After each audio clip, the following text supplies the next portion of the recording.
తన ధాన్యముని దాచుకుంటున్నదో, తన ఆహారమును సిద్ధపరచుకుంటున్నదో.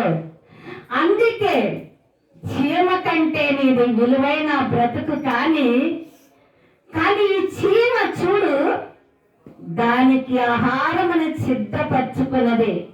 దేవుని బిడ్డ, నీవు కూడా ఏమి చెయ్యాలి? చీమ కంటే విలువ తక్కువగా నువ్వు అజ్ఞానముతో ఉన్నావేమో. అందుకు దేవుడు ఏం చెబుతున్నాడంటే, ఈ చీమని చూచి నేర్చుకో, దాన్ని నడవడని. యాసకాలమందన తన ధాన్యమును కూర్చుకుంటానని, సిద్ధపరచుకుంటానని. దేవుని బిడ్డ, చీమకు అందించిన ఆహారమును నీకు అందించడా దేవుడు? నీ పొలమును పండించడా? నీ ఇంటిలో ధాన్యమును సిద్ధపరచడా? నీ ఇంటిలో ఆహారమును నీకు సమృద్ధి పరచడా? చీమ కంటే చాలా గొప్ప కలిగిన వారిని మనందరము కూడా. చీమ ఎంతో గొప్పదని మనము ఈరోజు చీమే గొప్పది. నిజంగా మనిషి చాలా వ్యర్థమైన వాడు. తన యాసకాలమందున ధాన్యముని సిద్ధపరచుకున్నది, సమకూర్చుకుంటున్నది. చూడు దేవుని బిడ్డ, నువ్వు వ్యవసాయకుడికి ఎంత కొరతో, ఇత్తనము పొలం పండించేవాడికి ఎంత కాలంలో ఏదైనా ఎంత కొరత చూడు. చీమకి కొరత లేదు. ఎందుకంటే నీకు జ్ఞానం లేదు. చీమ మాత్రం కూడా నీకు జ్ఞానం లేదు. అందుకు మరలా కీర్తనలు 5వ అధ్యాయములో మొదటి వచనం చదువమ్మా. యెహోవా నా మాటలు చెవిన పెట్టుము, నా ధ్యానము మీద లక్ష్యముంచుము. నా రాజా, నా దేవా, నా కంఠధ్వనిని ఆలకించుము. నిన్ను నేనే ప్రార్థించుతున్నా. యెహోవా, ఉదయమున నా కంఠస్వరము నీకు వినబడునా.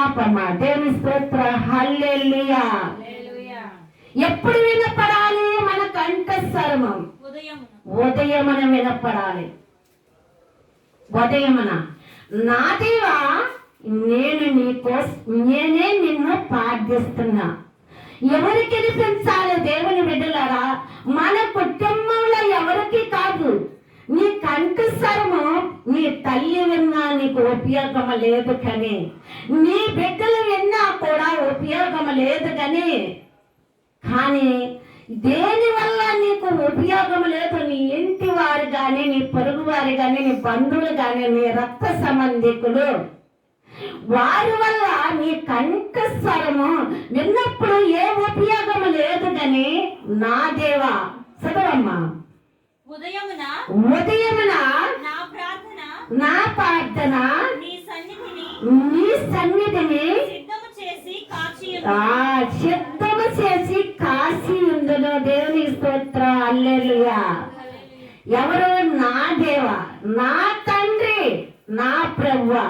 ఉదయమున నా ప్రార్థన నీ సన్నిధిలో సిద్ధము చేసి కాచి ఉండును. ఎవరితో మాట్లాడుతున్నా? నీ తల్లితో చెప్పట్లేదమ్మా, నీ తండ్రితో చెప్పట్లా, నీ బిడ్డలతో చెప్పట్లేదు. యేసు ప్రభువుతో నువ్వు చెప్పాలి. ఆయనకి నీ ప్రార్థన, నీ కంఠస్వరం యేసు ప్రభువు వినాలి దేవుని బిడ్డ. కానీ ఎవరు విన్నా నీకు ఏడ్పే. నిన్ను ఏడ్పించేవారే, నిన్ను బాధ పెట్టేవారే, నిన్ను శ్రమల లోయలోకి తీసుకుపోయేవాళ్ళే. నిన్ను ఏది కూడా రక్షించేవారు లేరు. కానీ నీ కంఠస్వరం విన్నా దేవుడు ఏం చేస్తాడో తెలిసినా? నిన్ను బాధ పెట్టిన వారు, నీకు శ్రమ తెచ్చిన వారు, నిన్ను నిందించిన వారు, వారి ఎదుట నిన్ను ఓదార్పు చేసి నీ కన్నీళ్లు తుడిసి నీకు ఏది కావాలో యాసకాలం కాలంలో నీకేది అవసరత ఉన్నదో అది ఎవరిస్తారు? దేవుడు నీకు ఈ ఆశాకాలంలో పట్ట లేకుండా పదవ లేకుండా ఆయన నీకు సిద్ధపరిచి ఉంచుతాడు. దేవుని మీద ఈ యొక్క సోమరి శివ నడకతో నువ్వు ఆ నడకను చూసి నేర్చుకోమన్నాడంటే ఎంత మనలో ఎంత ఉన్నదో ఒక్కసారి గమనించుదాము. చూడండి, ఏటకాడి చేతిలో ఒక పక్షి చిక్కినప్పుడు అది ఉపాయమతో తప్పించుకొని, ఒకవేళ నువ్వు చిక్కి ఉన్నావేమో, నీవు తెలియక చిక్కి ఉన్నావేమో, నీకు ఆలోచన తెలియక చిక్కి ఉన్నావేమో, నువ్వు జ్ఞానం లేక చిక్కి ఉన్నావేమో, అయితే నీ దేవుడు ఏం చెప్తున్నాడు? తెల్లవారు ఏకవందన నీవు నీ యొక్క కంఠస్వరముల దేవునికి నీవు సిద్ధపరుచు, నీ ప్రార్థన ఆయన సన్నిధిలో సిద్ధపరచు. నీ ప్రార్థన ఆలకించగలిగిన వాడు ఆ ఏటకాడి చేతి నుంచి విడిపించి వాడే. దేవుని మీద ఏటకాడి చేతిలో నుంచి మనం విడుదల కావాలంటే ఒక్క దేవుడే నేను విడిపించగలిగిన వాడు, రక్షించగలిగిన వాడు. యాసకాలంలో నీ కొత్త లేకుండా నీ ఇంటి నిండా నీ బిడ్డలకి నీకు సమృద్ధిని ఇచ్చే దేవుడు ఆయన. నీ యొక్క పంటలు నీ ఇంటికి కూడా పంటను పండిస్తాడు, నీ పొలములు పండిస్తాడు, నీ పశువులలో అన్నిటిలో కూడా నీకు లాభం ఇచ్చేవాడే కానీ నిన్ను నష్టపరిచే దేవుడు కాదు.